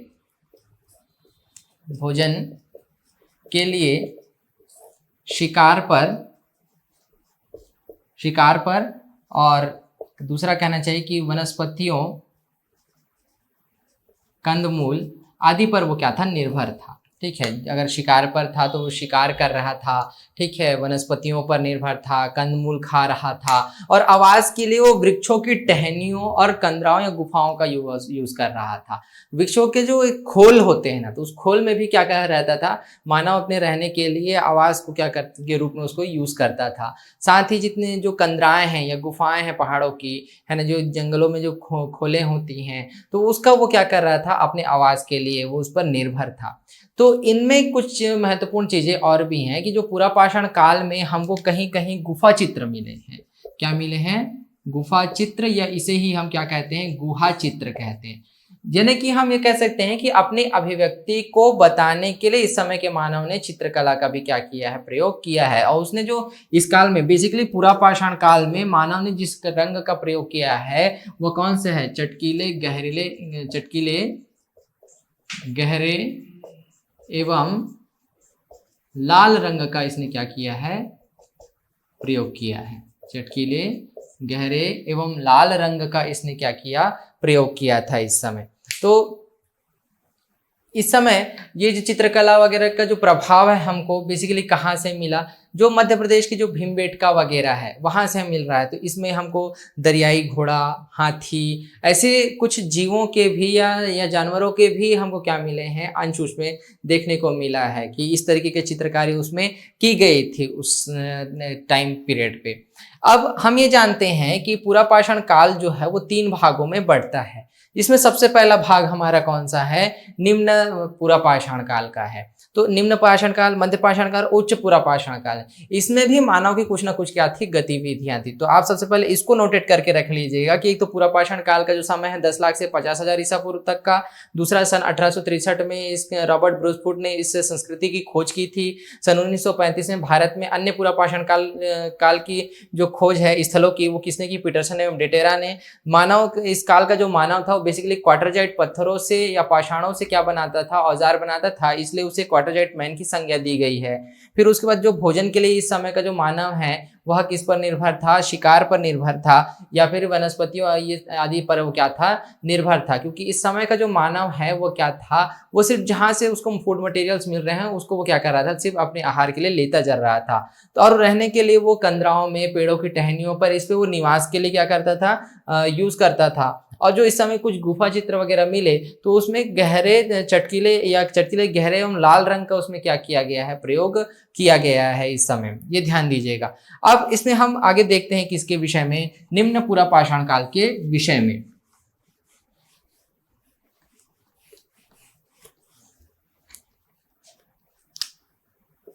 निम्न पूरा पाषाण काल। बेसिकली अब जब मैं इस पे चर्चा करूंगा तो इसका टाइम पीरियड बेसिकली कब तक था, यानी कि पूरा होल पीरियड तो 10 लाख से 50,000 ईसा पूर्व तक है, लेकिन अधिकतम समय कौन सा था वो देखेंगे। साथ में स्थल कौन कौन से और हथियार कौन कौन से यूज किया जा रहा था वो हम लोग इस पे चर्चा करते हैं। तो निम्न पूरा पाषाण काल जो है, इसका जो अधिकांश जो समय है या अधिकतम जो इसका समय है वो किस पे बीता है, हिमयुग का है। किसका है, हिमयुग का, यानी कि आइस एज जिसको हम लोग बोलते हैं। मूवी भी देखी होगी आपने, बहुत ही पॉपुलर मूवी है, 4 पार्ट में जो आई हुई है। हाँ, इसके जो प्राप्ति स्थल हैं, प्राप्ति स्थल, इसमें सबसे प्रमुख जो है वो है सोहन नदी की घाटी। सोहन नदी की घाटी जो बेसिकली अभी पाकिस्तान में है। सोहन नदी की घाटी में जो संस्कृति प्राप्त हुई है हमको, उसे हम कहते हैं पेबुल चॉपर चॉपिंग संस्कृति। पेबुल चॉपर चॉपिंग संस्कृति इसको हम लोग कहते हैं। क्यों कहते हैं, क्योंकि सोहन नदी की घाटी में जो संस्कृति हमको प्राप्त हुई पूरा पाषाण काल की, तो उस समय पे पेबल से, यानी कि वाटिकाश्म से जो उपकरण बनाए जा रहे हैं, चॉपर बनाए जा रहे हैं या पेबल्स को काट कर जो उपकरण बनाए जा रहे हैं, चॉपिंग करके या चॉपिंग करके उसको जो उपकरण बनाए जा रहे हैं, तो इस कारण जो है यह जो संस्कृति है वो क्या कहला रही है, पेबुल चॉपर चॉपिंग संस्कृति कहला रही है। दूसरा, दक्षिण भारत में भी इसका हमको प्रभाव देखने को मिलता है, जो कर्नाटक का बेसिकली क्षेत्र है। तो इसमें दक्षिण भारत में जो संस्कृति है, बेसिकली कर्नाटक में, दक्षिण भारत में इसे हमने हेंडेक्स क्लीवर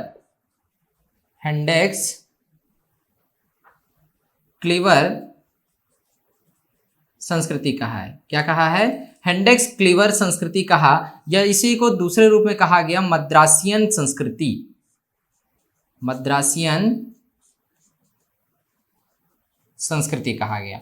तो इस तरीके से सोहन नदी की घाटी, ठीक है, फिर दक्षिण भारत में कर्नाटक, पंजाब, मध्य प्रदेश है ना, यानी मध्य प्रदेश के भीमबेटका का जो क्षेत्र है, ठीक, इसके अलावा जो महाराष्ट्र का प्रवरा नदी का क्षेत्र है, तो इन क्षेत्रों में जो है बेसिकली हमारा ये पूरा पाषाण काल का जो है क्षेत्र है या ये जो समय है वो हमको मिलता है, जिसमें निम्न पूरा पाषाण काल का जो वो है संस्कृति का, उसका समावेश कैसा है। अधिकांश समय जो है वो हिमयुग का है। सोहन नदी की घाटी में हमको पेबुल चॉपर चॉपिंग संस्कृति मिलती है, क्योंकि मैंने बता दिया, पहले ही बताया था कि वटिकाश्म से ही क्या किया जाता था, कोर और शल्क का निर्माण किया जाता था। दक्षिण भारत में इसको क्या कहा गया, हेंडेक्स या क्लीवर संस्कृति बोला गया, या फिर इसे क्या बोला गया, मद्रासियन संस्कृति बोला गया है। और जो प्राप्ति स्थल है वो कौन कौन से बता रहा हूं मैं, नर्मदा नदी की घाटी हो गई, ठीक है, महाराष्ट्र की प्रवरा नदी की घाटी हो गई है, सोहन नदी की घाटी हो गई है, और दक्षिण भारत और पंजाब का जो क्षेत्र है वहां इन संस्कृतियों का क्या मिला है, हमको समावेश मिला है। इसके बाद जो अगला जो चरण है इसका वो किस पे है आपका, हाँ, एक चीज ध्यान में रखिएगा और कि इस समय जो औजार हैं वो किस तरीके से थे। एक तो कुल्हाड़ी है ना, दूसरा क्लीनर्स है, तीसरा गंडासा है और चॉपर है। तो इस तरीके का जो वो है, बेसिकली गंडासा और चॉपर एक ही चीज है ना, एक ही तरह का। तो ये जो चीज है वो हमको इस समय का ये उपकरण जो है इस समय यूज किया जा रहा है। मध्य पूरा पाषाण काल, मध्य पूरा पाषाण काल जो है इस समय पे फलक का या शल्क का सबसे ज्यादा क्या हुआ है, निर्माण हुआ है। इसी के अंतर्गत क्या, मध्य पूरा पाषाण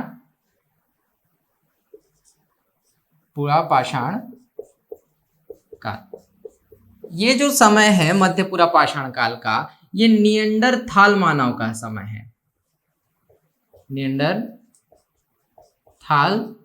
मानव का समय, यानी कि होमो इरेक्टस के एज के आसपास का जो मानव है, इसमें डिफरेंस कैसे हम करते हैं कि इन सब तक, यानी कि होमो सेपियंस के पहले जितने मानव हुए उनकी जब सबकी जो एक गर्दन है वो गर्दन कैसी होती थी, झुकी होती थी, है ना, रीढ़ की हड्डी मुड़ी हुई थी, वो सीधी नहीं थी। क्योंकि आधुनिक मानव में क्या हो गया, जो बेसिकली जो एक चरण देखते हैं हम लोग, है ना, कि प्राइमेट है, रामापिथेकस है, ऑस्ट्रेलोपिथेकस है, फिर ये होमो इरेक्टस है, निएंडरथाल है, और फिर अंतिम में हम क्या देखते हैं, होमो सेपियंस है। जो एक चरण देखते हैं मानव के विकास का, एक चित्र हमने हमेशा देखा होगा। तो उसमें किस तरीके से मानव का विकास हो रहा है, उसमें हम चरण देखते हैं कि जितने भी मानव है वो धीरे धीरे यानी झुका हुआ, जिसकी रीढ़ की हड्डी जो झुकी हुई थी वो धीरे धीरे क्या हो गई, सीधी हो गई है। और होमोसेपियंस का जब समय आया है तो पूरी तरीके से क्या है, विकसित मानव, और उसके मतलब जो गर्दन जो है वो क्या सीधी हो रही है, भौवें अंदर हो गई हैं, ये जो जबड़ा जो बाहर था वो अंदर हो गया है,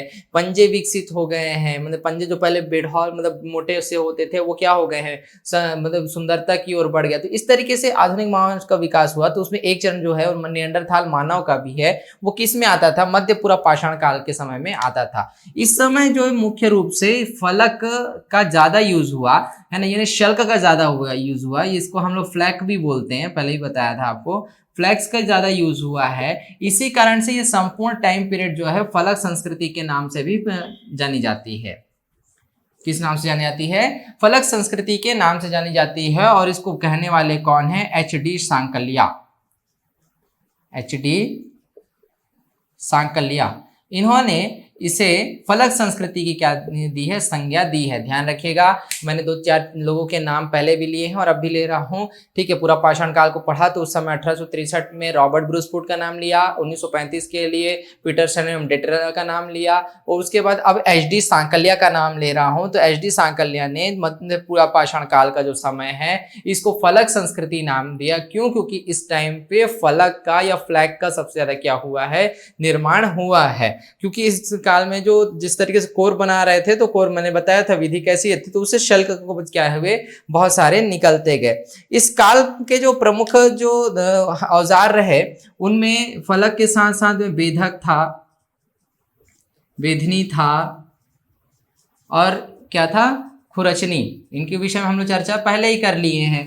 तो बेधक, बेधनी, खुरचनी यानी कि क्या, बोरर, पॉइंट और स्क्रैपर, इनका क्या किया गया है, यूज किया गया है। इनके प्राप्ति स्थल कौन से हैं, नेवासा है यानी कि महाराष्ट्र का क्षेत्र है, ठीक है। कुछ पंजाब के क्षेत्र में भी हमको मिले हैं, दक्षिण भारत का कर्नाटक का क्षेत्र है, मध्य प्रदेश का भीमबटका का क्षेत्र है, ठीक। तो इस तरीके के क्षेत्र इसमें क्या है, शामिल हैं। एक क्षेत्र और कौन सा है आपका, डिडवाना, जो राजस्थान का है, डिडवाना राजस्थान, इसको ध्यान में रखिएगा, ठीक। महाराष्ट्र का भी अधिकांश क्षेत्र है, तो महाराष्ट्र को हम लोग और अलग से और भी पढ़ेंगे, क्योंकि इससे जुड़ी हुई जो आहार जोरवे की संस्कृति, मालवा की संस्कृति, वो इंपॉर्टेंट भी है।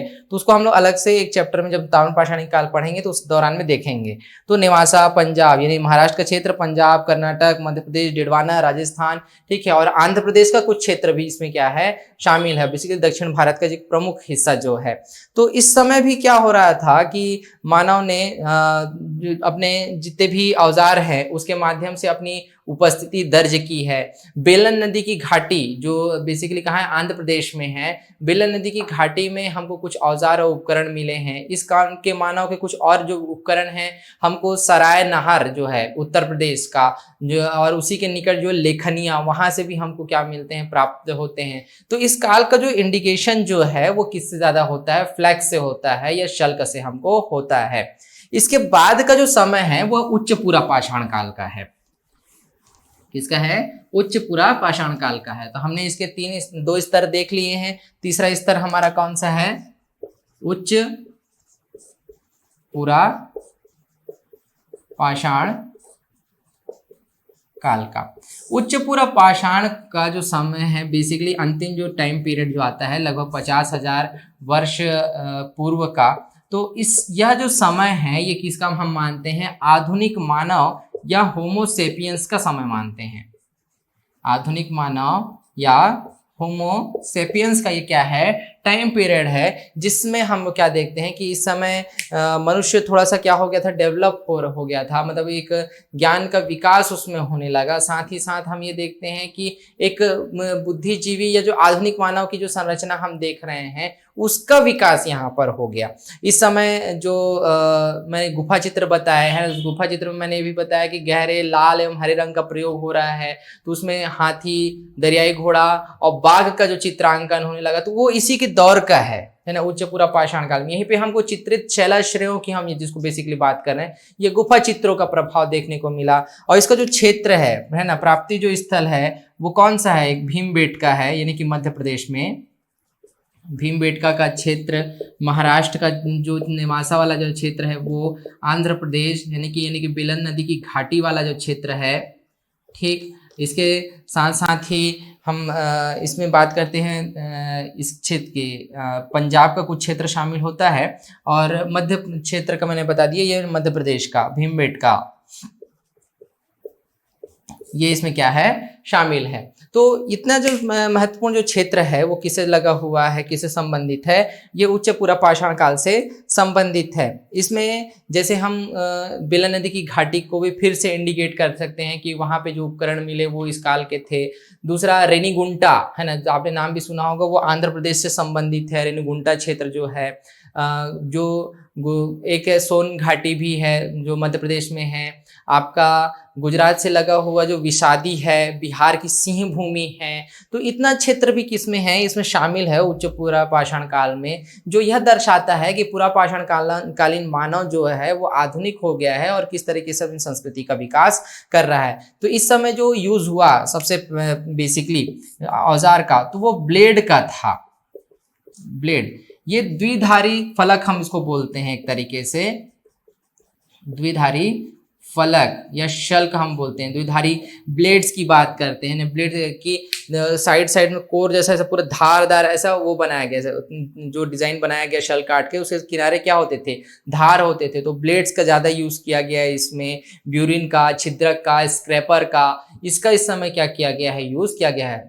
सिमिलैरिटी सभी काल में क्या होंगे, एक तरीके के होंगे, बस क्या होंगे, उपकरणों को बनाने का जो कहना चाहिए कि जो किस तरीके से परिष्कृत हुआ है, कौन सा बेड हॉल है, इन सारी चीजों पर ही क्या होता है, ज्यादा फोकस होता है, और उनके प्राप्ति स्थलों पर। तो मानव की गतिविधियां पूरा पाषाण काल में किस तरीके से थी, तो उसको हम लोगों ने यहाँ पर देख लिया है। ध्यान में रखना है कि मैंने बहुत सारी चीजें आपको पॉइंट्स के बेसिस पे यहाँ पे मैं बता रहा हूँ, तो वहां पे आपको पॉइंट्स के हिसाब से किस तरीके से क्या करना है उसको लिखते हुए चलना है। तो जिस तरीके से पॉइंट्स के हिसाब से आपको ज्यादा याद रहेगा है ना, उस तरीके से आप अपने नोट्स तैयार कीजिए, ठीक। इसके बाद अगला जो है वो हमारा क्या है, मध्य पाषाण काल का है।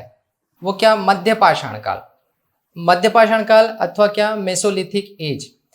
मेसोलिथिक एज के विषय में जो चर्चा है कि बहुत दिनों तक ने कई विद्वानों ने इसके अस्तित्व को लेकर बहुत सारी चर्चाएं की है ना। कई लोगों का ये मानना नहीं था कि लगभग ऐसा कोई क्षेत्र या ऐसा कोई समय रहा होगा। बेसिकली पूरा पाषाण काल फिर नव पाषाण काल की चर्चा ज़्यादा होती रही। लेकिन जब फ्रांस में है ना, मैं चर्चा कर रहा हूँ किसकी, फ्रांस है ना, फ्रांस के मॉस दी अजील, जगह का नाम है मॉस दी अजील में जब इस तरीके की सभ्यता या इस तरीके की संस्कृति की चर्चा की गई, और उसके बाद फिर ये अपनाया गया कि भारत में भी कहीं ना कहीं इस तरीके के साक्ष्य हमको मिलेंगे और इस तरीके की संस्कृति यहाँ विकसित होगी, इस पर चर्चा की गई। अब मध्य पाषाण काल का जो समय है वह 50,000 से लेकर 10,000 ईसा पूर्व का समय माना गया है। इस काल की सबसे मुख्य जो विशेषता है वो क्या है कि इस काल में जितने भी उपकरण बनाए गए वो कैसे थे, वो छोटे उपकरण थे है ना, यानी छोटे लघु पाषाणों से क्या किया गया था, इसका निर्माण किया गया था इन उपकरणों का। इस संपूर्ण उपकरणों को बेस बनाकर है ना, यानी कि इस समय के जितने भी औजार जो निर्मित हुए वो लघु पाषाण से थे। इसी कारण से इस काल को क्या कहा गया, माइक्रोलिथिक एज कहा गया, या फिर सूक्ष्म पाषाण काल या लघु पाषाण काल भी इसको कहा। इसको आप लोग और कर सकते हैं, ये लघु पाषाण काल भी इसको क्या किया था, कहा गया था। माइक्रोलिथिक एज या लघु पाषाण काल कहा गया। इस क्षेत्र या इस काल के विषय में चर्चा करने वाले जो व्यक्ति थे उनका नाम था कार्ले यले। कार्ले यले जो थे एक पुरातत्वविद थे जिन्होंने विंध्य की श्रृंखला में क्या किया, बृहद उत्खनन किया और यहाँ से जितने भी औजार उनको मिले एक श्रृंखला के रूप में मिले, जितने भी चाहे वेदनी हो, खुरचनी हो, चाहे शल्क हो, चाहे आपके स्क्रैपर हो, तो ये सारी जो चीज है वो किसमें मिले, एक श्रृंखला के तौर पर मिले। लेकिन ये क्या थे, परिष्कृत थे, थोड़े परिनिष्ठित थे। मतलब पहले जितने बड़े और बेढौल तरीके के औजार निर्मित हो रहे थे, अब जो मध्य पाषाण काल में मानव ने जो औजार बनाए वो क्या थे, थोड़े से परिनिष्ठित थे है ना। इसमें हम जो चेंज दिखा, और छोटे उपकरण औजारों से छोटे पत्थरों से इसे निर्मित किया गया था इन औजारों को, इसलिए ये क्या कहलाया, लघु पाषाण काल कहलाया, माइक्रोलिथिक एज कहलाया। इस समय जो कहना चाहिए कि पत्थर जो यूज हुए, जिसमें हम लोग बेसिकली देखते हैं चर्ट है, जैस्पर है, क्रिस्टल है, और ऐसे ही कार्नेलियन कहते हैं एक पत्थर। तो ऐसे 4 टाइप के पत्थरों का यूज किया गया था, चर्ट, जैस्पर है ना, और क्रिस्टल और कार्नेलियन। तो इस तरीके के 4 टाइप्स के पत्थरों का क्या किया गया, यूज किया गया इस समय औजार बनाने के लिए। इस समय जो कुछ प्रमुख जो घटनाएं भी हैं उसमें चर्चा भी हम करेंगे, लेकिन उससे पहले एक संबंध किस पर हम देख लें कि स्थल कौन कौन से थे। जैसे पश्चिम बंगाल का वीरभानपुर जो है, यहाँ से हमको कुछ साक्ष्य मिलते हैं इस समय के। लंघनाथ जो है यहाँ से, ये गुजरात में है, यहाँ से हमको कुछ साक्ष्य मिलते हैं। भीमबेटका और आदमगढ़ जो है मध्य प्रदेश, यहाँ से हम साक्ष्य मिलते हैं। सराय नाहर यानी उत्तर प्रदेश में, यहाँ से हमको साक्ष्य मिलते हैं। इस काल के विषय में इन स्थलों की चर्चा और इसके साथ साथ में जो साक्ष्य भी कुछ प्राप्त हुए उस पर भी हम क्या करते हैं, आगे चर्चा करते हैं। लेकिन ध्यान रखिएगा कि इस काल में मानव ने मछली पकड़ना है ना, और उसके साथ साथ में खाद्य संग्रहण करना, ये दोनों सीख लिया था। क्योंकि अब तक जो हम देख रहे हैं कि पूरा पाषाण काल का जो मानव है वो कैसा है, खाना बदोश प्रवृत्ति वाला है। एक स्थान से दूसरे स्थान भोजन के लिए क्या कर रहा है, घूम रहा है। लेकिन मध्य पाषाण काल में मानव क्या कर रहा है, खाद्य का संग्रहण कर रहा है, और खाद्य का संग्रहण करने के बाद जब तक वहां का भोजन समाप्त नहीं हो जाता है एक स्थान का, तब तक दूसरे स्थान पर गमन नहीं कर रहा है। ये उसकी प्रवृत्ति, और इसी चीज ने आगे चल के कृषि को क्या दिया है, विकास का एक नई दिशा दी है। इस समय मानव की जो पशुपालन की जो पहली प्रक्रिया है वो हमको कहाँ से प्राप्त में होती है, जो बेसिकली राजस्थान का जो एरिया है, क्योंकि ये लंघनाज गुजरात से तो हमको कुछ मिट्टी के बर्तन और चूल्हा वगैरह ऐसा कुछ कुछ मिला था। लेकिन इसी के साथ साथ जो राजस्थान का जो कुछ क्षेत्र है, राजस्थान के कुछ स्थलों से हमको पशुपालन के साक्ष्य मिले। इसी के साथ साथ में इस काल का मानव जो है वो अनुष्ठानिक प्रवृत्तियों से भी क्या हो गया था, या अनुष्ठानिक प्रवृत्तियों को सीख लिया था उसने। तो उस समय हमको शवों के अनुष्ठान की भी प्रक्रिया मिलती है, यानी शवाधान की प्रक्रिया को देख रहे हैं हम, अनुष्ठान देख रहे हैं, उसका एक प्रथा के रूप में विकसित हो रहा है शवों को दफनाने की। ये परंपरा भी यहाँ से चालू हो रही है, क्योंकि पुरापाषाण काल तक मानव को किस रूप में दफनाया गया होगा, या फिर किस रूप में उसको वो विक्षिप्त रूप से पड़ा रहा होगा, किस तरीके। तो अब हम इसमें जो शवधान की जो प्रक्रिया कह रहे हैं, पशुपालन की जो प्रक्रिया कह रहे हैं, उसकी प्रमुख विशेषताएं हैं, उसको आप ध्यान रखिएगा। तो पशुपालन का जो प्रमाण है वो हमको कहाँ से मिल रहा है, राजस्थान से। तो राजस्थान का कौन सा क्षेत्र होगा, बागौर का, राजस्थान का बागौर क्षेत्र। ठीक, दूसरा हम क्या कर रहे हैं कि शवाधान की जो प्रक्रिया है वो कह रहे हैं कि इस समय के जो मानव है उसने शवाधान की प्रक्रिया प्रारंभ की, और उसका प्रमाण हमको कहाँ से मिलता है, उत्तर प्रदेश से। उत्तर प्रदेश का जो लेखनिया क्षेत्र है, सराय नहर से निकट लगा हुआ है लेखनिया, तो ये जो क्षेत्र है यहाँ से हमको क्या प्राप्त होता है, शवाधान प्राप्त होता है। यानी कि मनुष्य को अनुष्ठानिक प्रक्रियाओं के साथ या प्रथाओं के साथ में दफनाया जा रहा था। तो मध्य पाषाण कालीन जो शव वगैरह आदि मिले तो वो इस क्षेत्र से मिले हैं, लेखनिया से, जो उत्तर प्रदेश का है। राजस्थान के बागौर से हमको पशुपालन के साक्ष्य मिले हैं। लंघनाज जो क्षेत्र है, तो लंघनाज का जो क्षेत्र से हमको चूल्हा आदि मिला है ना, चूल्हा और कुछ मिट्टी के बर्तन। यानी कि इस समय ये समझ में आ रहा है कि मानव ने प्राथमिक प्रक्रिया कुछ ना कुछ क्या की थी, यहाँ पे चालू कर ली थी, जो नवपाषाण काल में जाकर हमको एक सभ्यता के रूप में धीरे धीरे किस तरीके से विकसित होना है वो प्रक्रिया हमको यहाँ पर दिखती है। ऐसे ही भीमबेटका और आदमगढ़ में कुछ गुफा चित्रों का उल्लेख मिलता है, कुछ गुहा चित्र बनाए गए हैं जिसमें नृत्य आदि कई मनुष्य को नृत्य करते हुए दिखाया गया है ना, हाथों में लकड़ियां लिए हुए दिखाया गया है, कुछ शिकार के चित्र दिखाए गए हैं। तो ऐसे चित्रकारी भी या गुफा चित्र भी हमको क्या होते हैं, प्राप्त होते हैं, जिसमें मनुष्य ने बेसिकली पहले हमने देखा है कि गहरे लाल एवं हरे रंग का प्रयोग किया है पुरापाषाण काल में। इस टाइम पे गहरे लाल एवं हरे रंग के साथ में उजले एवं पीले रंगों का भी यूज किया है इस काल के मानव ने। तो बेसिक जगह हम अब इसका एक पॉइंट पे अगर हम चर्चा करें तो मध्य पाषाण काल का जो समय है 50,000 से 10,000 ईसा पूर्व का होगा।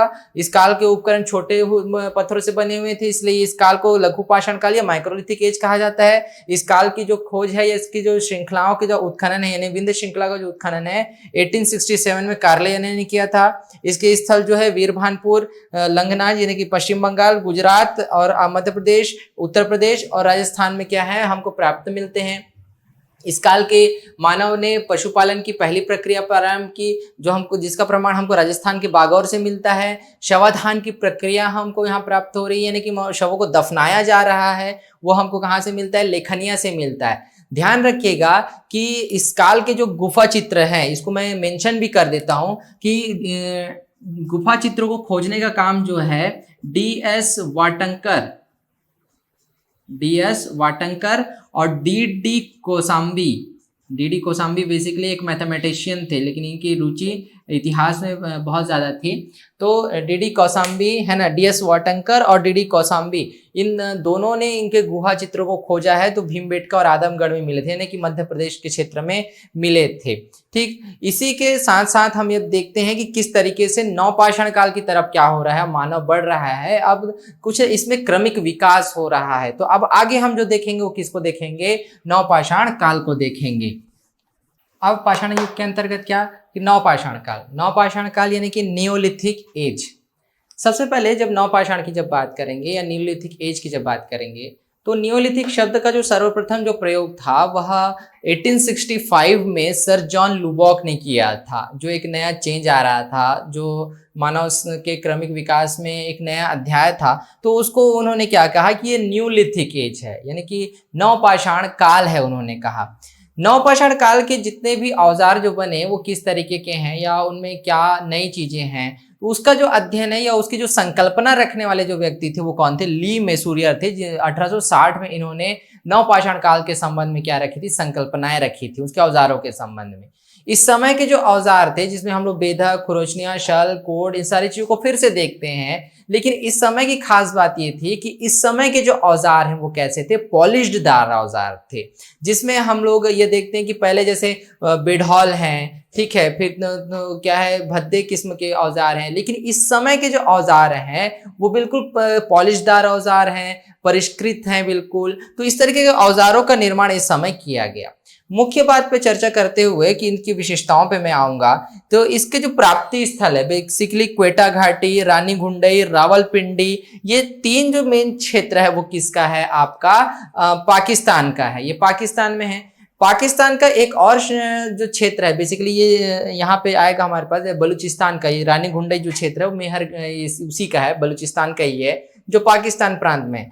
तो वहाँ एक मेहरगढ़ जो बेसिकली बलूचिस्तान पाकिस्तान में है, तो मेहरगढ़ से कृषि के प्राचीनतम साक्ष्य प्राप्त हुए हैं। तो उसका क्रमिक चरण कैसा है उसको भी हम देखते हैं। तो बिहार, कर्नाटक, आंध्र प्रदेश, तमिलनाडु, उत्तर प्रदेश और राजस्थान, इतने जगह भी क्या है इस समय महत्वपूर्ण है। जैसे राजस्थान का कालीबंगा क्षेत्र है, तो यहाँ से भी हमको कृषि के कुछ अल्प संकेत मिलते हैं। उत्तर प्रदेश का जो कोल्डी हवा क्षेत्र है, यहाँ से भी हमको कृषि के कुछ साक्ष्य प्राप्त होते हैं।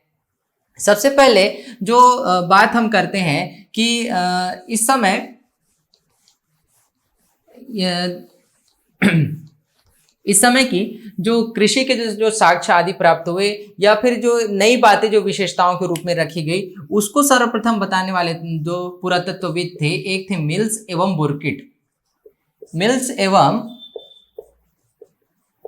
बुर्किट। इन्होंने इस काल के कुछ क्लासिफिकेशन किए या इस काल में कुछ मुख्य विशेषता बताए। पहला जो है कृषि प्रक्रिया का प्रारंभ बताया। इन्होंने कहा कि सर्वप्रथम यहाँ पर कृषि प्रक्रिया प्रारंभ हुई या कृषि प्रक्रिया का प्रथम प्रयोग उन्होंने कहा इसे। ठीक, दूसरा क्या बताया? पशुओं को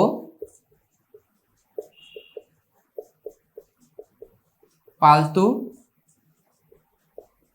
बनाना। ठीक, ये इस समय की दूसरी मुख्य विशेषता थी। तीसरी मुख्य विशेषता थी कि घिसे एवं पॉलिशदार औजारों का निर्माण, ये किया।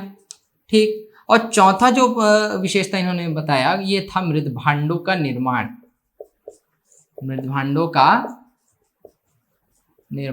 मृदभांडों का निर्माण कहने का तात्पर्य क्या कि इस समय मिट्टी के बर्तन भी मानव ने बनाने प्रारंभ किए। ध्यान दीजिए कि इस विशेषताओं को जो चर्चा हम कर रहे हैं या इसको हम देख रहे हैं, तो तो इसमें खास बातें क्या हैं, जैसे कृषि प्रक्रिया का प्रथम प्रयोग हम कह रहे हैं। तो अब समझिएगा कि जैसे पहले मनुष्य जो है खाना बदोश था, खाना बदोश के बाद वो क्या बन गया, भोजन का संग्राहक बन गया, और भोजन के संग्राहक से अब भोजन का उत्पादक बन रहा है, यानी कि कृषि की प्रक्रिया का प्रथम प्रयोग हम देखते हैं। तो कृषि की प्रथम प्रक्रिया की जब चर्चा हम करेंगे तो ये कहाँ है, मेहरगढ़। ध्यान रखिएगा, ये प्रश्न हमेशा से हर जगह पूछा जाने वाला प्रश्न है, बिल्कुल आम प्रश्न हो गया है ये, कि सबसे पहले यानी भारत में प्राचीनतम कृषि के साक्ष्य कहाँ से प्राप्त होते हैं कहता है। तो ध्यान रखिएगा कि जो नवपाषाण काल का जो क्षेत्र है बलूचिस्तान प्रांत का, उसके मेहरगढ़ से कृषि के प्राचीनतम साक्ष्य प्राप्त होते हैं।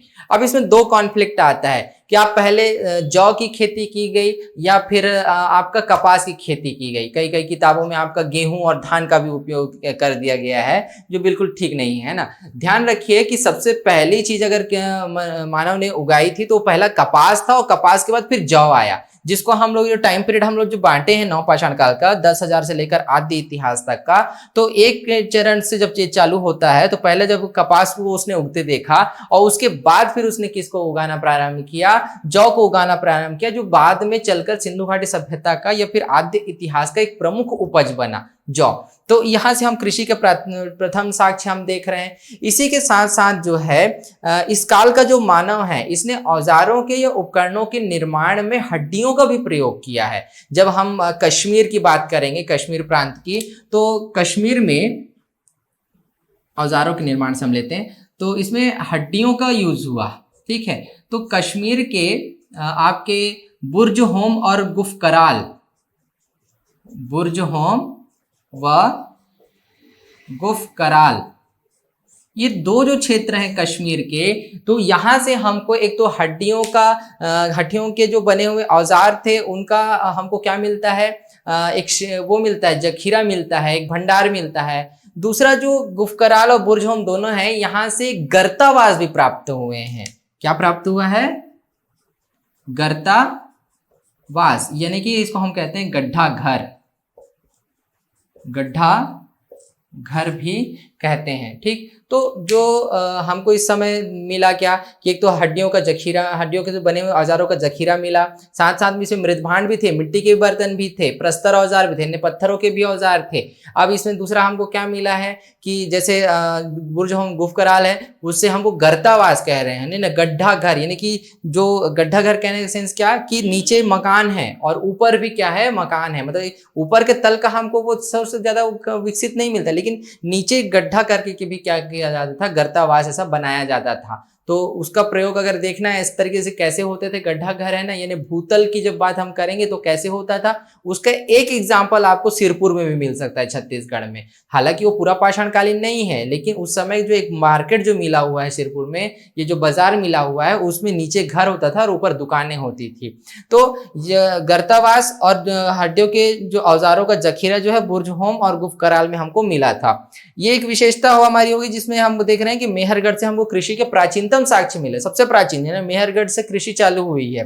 पशुओं को पालतू बनाना, यानी मध्य पाषाण काल में हमने देखा था कि राजस्थान के बागौर से जो हमको साक्ष्य मिले कि पशुओं को पालतू बनाया जाने लगा था।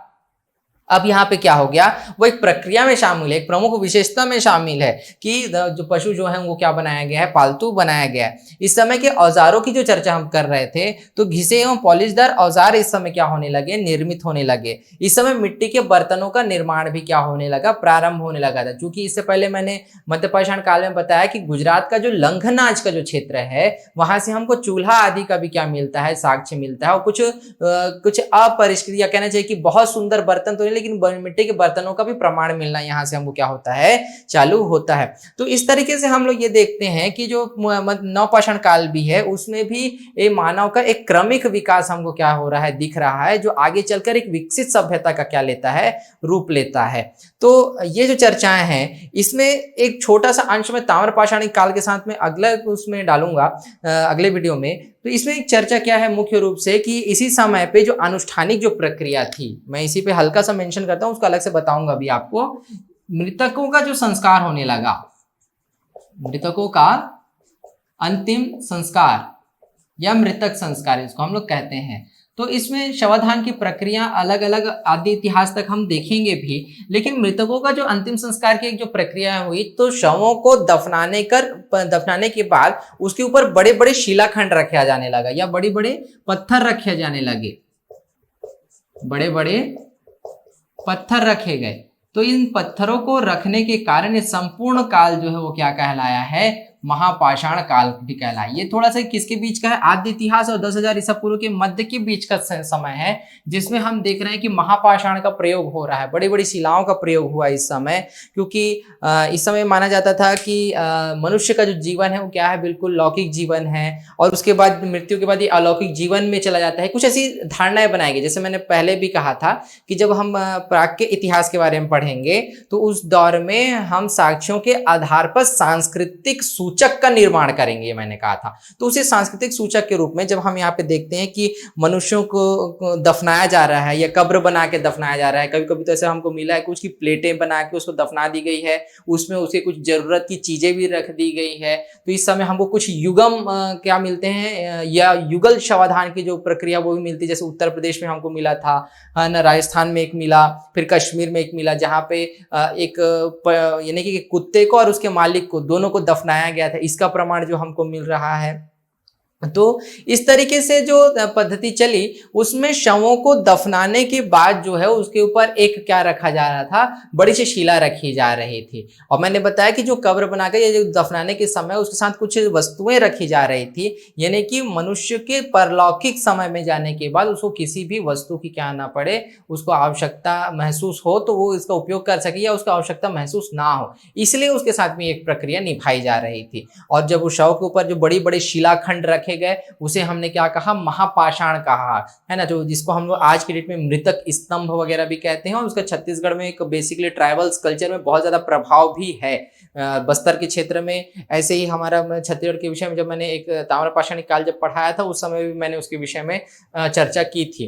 तो ये जो सारी जो विशेषताएं हैं वो किसके लिए है, आपकी नवपाषाण काल के लिए है। और इस तरीके से जो हमारा ये जो पहला चैप्टर है प्रागैतिहासिक काल का, वो क्या होता है, पूर्णतः समाप्त होता है, पूरा कंप्लीट होता है। अब इसमें कोई भी आपको समस्या हो, कोई प्रश्न हो, तो आप मुझे क्या कर सकते हैं, अगर इस YouTube चैनल को आप देख रहे हैं तो उस पर आप क्या कर सकते हैं, इसको आप कमेंट बॉक्स में लिख कर भेज सकते हैं, या अलर्ट से आप मुझे सोशल मीडिया के अलग माध्यमों पर भी क्या कर सकते हैं, कांटेक्ट कर सकते हैं, ताकि कोई भी समस्या हो तो आपसे सीधी चर्चा हो सके। इसमें कोई भी व्यवधान उत्पन्न नहीं होना चाहिए। ध्यान रखिए, क्योंकि कुछ मुख्य विशेषताएं हम लोगों ने चर्चा की कि प्री में किस तरीके से फैक्ट्स बन सकते हैं, तो पॉइंट वाइज में हम लोगों ने चर्चा किया कि क्या क्या पॉइंट आ सकता है, वो उल्लेख भी किए हैं उस पॉइंट्स का।